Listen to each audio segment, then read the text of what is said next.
आ हा हा हा हा हा हा मस्त अशी ही तांदूळशाची भाजी आहे आणि वेगळ्या पद्धतीने केलेली भाजी आहे. पारंपरिकच मेथड आहे. ट्विस्ट बिस्ट काही घातलं नाही. पण बरेच जण या पद्धतीने करतच नाही. मग म्हणलं चला करून दाखवावीच आणि बघून तोंडाला पाणी सुटलं. कशी केली नाही कळत आहे? नाहीच कळणार. मी काय म्हणते, साहित्य काय काय घेतलं ते तर बघा. फोडणीचा अशाच सुगंध पौष्टिक, मसाल्यांचा फ्लो रुचकर प्रत्येक आणि रेसिपी हिट द हलक्या-फुलक्या ओव्हर रेसिपीजसाठी शुड नो मधुराज रेसिपीला मधुरास पटकन सबस्क्राईब करा. रेसिपी महाराष्ट्राची मी खरंच सांगते, ही भाजी न आवडणारे देखील आहे ना, आवडीने खातील इतकी कमाल होते. तर सगळ्यात आधी 3 चमचे तेल गरम केलं. यामध्ये मोहरी छान तडतडली की जिरं, हिंग, बारीक चिरलेला कांदा. थोडा मोठा चिरायचा या भाजीला कांदा, म्हणजे अगदीच बारीक चिरलेला नाहीये. आता हा कांदा व्यवस्थित परतून घ्यायचा. आता ही भाजी नुसतं लसूण मिरची आणि कांद्यावर परतून जरी खाल्ली ना तरी अतिशय रुचकर लागते. आणि पावसाचे दिवस आहेत त्यामुळे या भाज्या पालेभाज्यांची रेलचेल असते. तर मी काय केलं, पालेभाजी म्हणजे आपली तांदूळ आहे स्वच्छ धुवून घेतलं. हे आपलं बास्केट वापरलंय मधुराज रेसिपी club.com वरून तुम्ही खरेदी करू शकता. याने काय होतं, यामध्ये ना 2 जाळ्यांमध्ये अंतर खूप आहे. त्यामुळे पालेभाजी धुत असताना, फळभाजी धुत असताना मातीचं पाणी आहे ना ते बरोबर खाली जातं आणि भाज्यांमध्ये राहत नाही. फार उपयोगी आहे. खरंच तुम्हाला मनापासून सांगते. म्हणजे ते कुंड्यात घाला आणि मग ते माती बघा आणि ते मातीचं पाणी काढा. हे असली झंझटच नाही. सरळ पाणी सोडलं, पानं धुवून झाली, माती सरळ खाली निघून गेली. आता ही भाजी निथळण्याकरता ठेवायची आणि बारीक चिरून घ्यायची. नुसती लसूण मिरचीची केली तर मी चिरत नाही, पण आज जरा वेगळ्या पद्धतीने करतोय म्हणून छान अशी बारीक बारीक बारीक चिरून घ्यायची. चला इथे कांदा परतून झाला. आता इथे काय केलं, 7-8 लसूण पाकळ्या, 5-6 हिरव्या मिरच्या मिक्सरच्या भांड्यात घेतल्या आणि डुरकन फिरवून घेतल्या.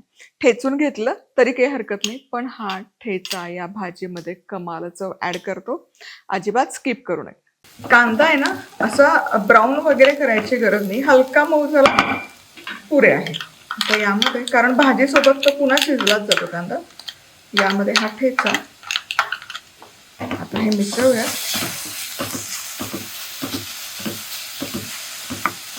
चला हा ठेचा 2 मिनिटं परतून झाला.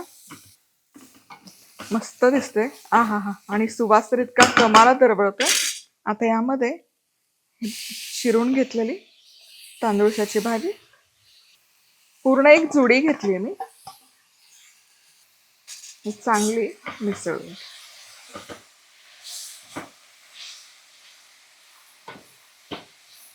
व्यवस्थित आहे ना परतून घेऊया.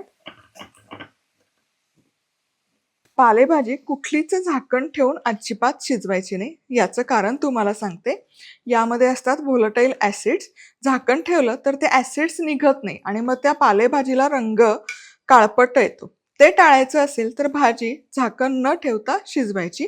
आता ही तेलावर आहे ना किमान एक 10 मिनिटं तरी मी चांगली परतून परतून शिजवून घेणार आहे. आता 5 मिनिटं झाले, तेलावर ही भाजी मी परतून घेतली आणि हे बघा जसजशी ही भाजी शिजते तस तसं त्याला पाणी सुटायला सुरुवात होते. आणखी 5 मिनिटं ही परतून घेणार आहे. चला 10 मिनिटं झाले, भाजी परतून झाली. बघा आपण टाकली तेव्हा भाजी कढईभर होती, पण आता ही तयार झाल्यावर अर्धी कढई झाली. आता यामध्ये मीठ घालायचं. मीठ कायम पालेभाजीला शेवटी घालायचं. आधी घातलं ना तर ते भाजी जितकी दिसते तितकं आपण मीठ घालतो आणि मग अंदाज साफ चुकून जातो. मिठामुळे भाजीला पाणी देखील सुटतं. पुढचं आणि महत्वाचं ज्यामुळे ही भाजी वेगळ्या चवीची होते ते म्हणजे बेसन. बेसन आहे ना 1 कप बेसन बरोबर पुरून येतं आणि ते भाजून भिजून घ्यायची गरज नाही. हे असं चाळून चाळून घालायचं आणि असं पसरवून घालायचं, म्हणजे ते एकसारखं भाजीला लागलं जातं. आता यावरच थोडंसं लाल तिखट म्हणजे बेसनला देखील चव छान येते. हळद म्हणजे भाजीचा रंग नाही बदलत पण बेसनला रंग सुरेख येतो. आणि मीठ. बेसनला भाजीमध्ये मीठ घातलंय त्यामुळे बेसनला मीठ लावतं ना बेताने. आता झाकण ठेवूयात. अगदी मंद आचेवर 7 ते 8 मिनिटं वाफ काढून घेऊ.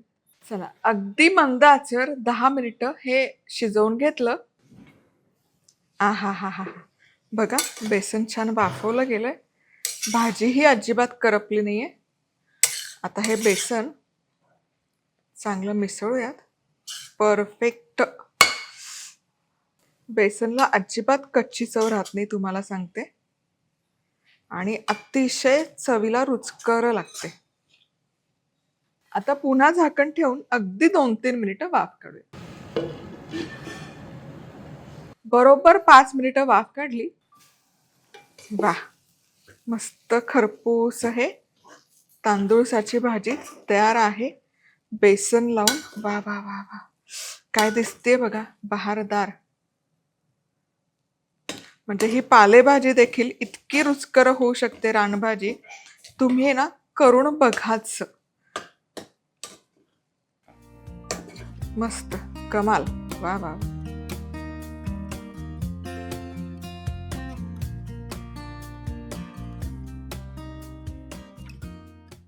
रेसिपी आवडली तर लाईक, कमेंट, सबस्क्राईब. पुन्हा भेटूया. तोवर मस्त राहा, खुश राहा, आनंदी राहा. सगळ्यात महत्वाचं खात राहा.